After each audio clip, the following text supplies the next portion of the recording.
truly. Well, talking of strong men, you grew up in a trailer camp and made it to multimillionaire status. So how did that environment shape your life? Oh man, I wouldn't trade that for anything. I always talk about people that grow up wealthy are probably at disadvantage, in my opinion. You know, people want to get mad at wealthy people. Okay. What if you were born in a zoo as a lion? You've been fed food your whole life, and then they close the zoo and kick you in the jungle. You can't hunt. Growing up poor is the best thing that ever happened to me. I would not change that for anything in my life. Learn how to hustle. Yes, sir. Because without that, let's say you're a rich person, right? You start off rich and you know that you didn't earn any of that. So your whole understanding of life, you grew up in a very nice home. You really are starting off because it's really daddy's money, right? So you have to work your ass off just to reach your dad, you know? Now, if you respect your father, so for any young man that's listening, you're well-to-do, man, the first thing I would do if I was growing up in a house like that is go to my dad and say, man, thank you so much. What can I do to work with you? How can I respect that? Like my boys, they're going to either come to me and say that, or they're going to enjoy the streets, and they're going to have to do enough work to show me. Cause I'm not ruining kids. I would never do that to them. I think that's child abuse, you know, if I'm being completely honest. But as far as growing up poor, man, I think it's the best thing because it's the dissonance between where you were and where you're from. All the happiness is climbing the mountain, right? Absolutely, and the mountain is never summited either. And exactly, and that's why I always say that success is a two-way street. It's climbing the mountain and looking up for more mountains. Because the worst thing that can happen to a man is that him get to the top of the mountain and not have another place to go. Because then you're going to There's only one place to go after that, and that's downhill. It's downhill just so you can climb again. Yeah. But that's repetitive, and you lose time, and that makes it expensive. Yeah. So, and then you have to go through bad cycles. It's a very hard position to be in when you have some wealth and you have your kids, as it were, right, and to not give them everything.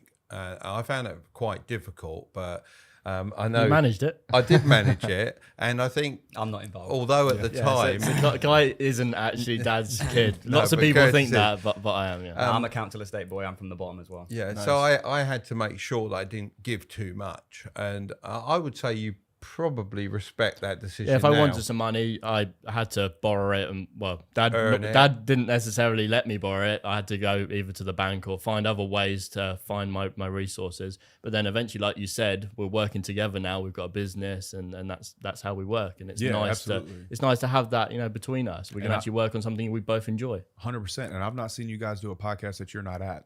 Yeah. So respect to you. You know, and that's all you can do. Look, man, we're all souls. We get issued a body, right?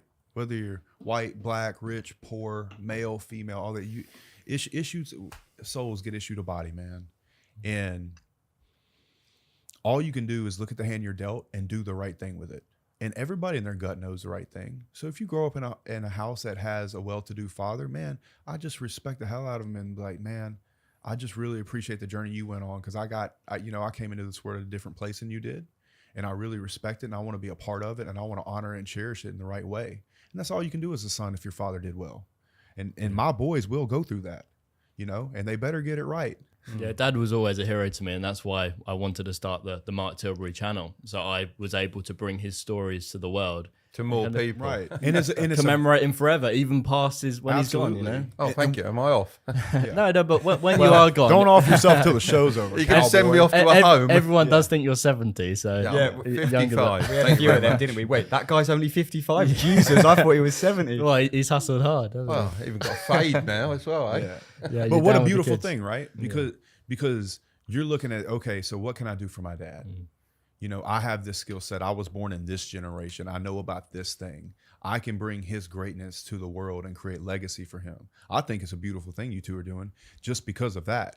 Because you were like, okay, he did this already. What can I do to bring to the family legacy? And guess what? It won't be long. You'll have a little one. And he better get in line too. We were talking about that You know what I'm saying? Yeah. Yeah. And so no, I think y'all are nailing it completely. And that's how a relationship between a father and son should be. I don't suspect that any of my children will work for a company. They're going to work for the family. You know, I'm trying to build a legacy family. People are going to know our last name in my town for damn sure. This is so important. It's this last name thing. Because my dad's dad said to him, you will do better than me. Go ahead and do it. Right. My dad said it to me.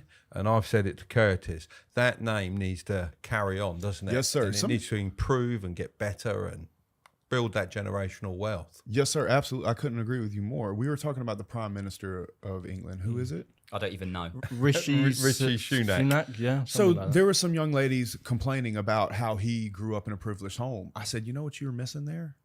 His grandfather was a G. His great grandfather was a G. His father was like, it takes handing the baton off multiple times to get in a place of power like that. That is collaborative group effort over generations. That is unheard of. And with most generations, isn't it? The first one makes it, the second one Grows makes it, it. grows it, and then No, the third one blows loses it. Yeah. Third one blows it. Yeah, absolutely. So to be able to, and you know what that is? That's morals and ethics in a family. All lining up. That family, like a company with good culture, has cultural values. That's where you get juggernauts like the Rockefellers. I super respect that family. Tate will do it. I'll do it. We'll all do it. And I think that that's one of the most beautiful things you could possibly have. Walk into somebody's dining room and just see all the G's and a portrait, right? You know what I'm saying? I'll have you in a picture. In Yeah, my no, house. we should. We should.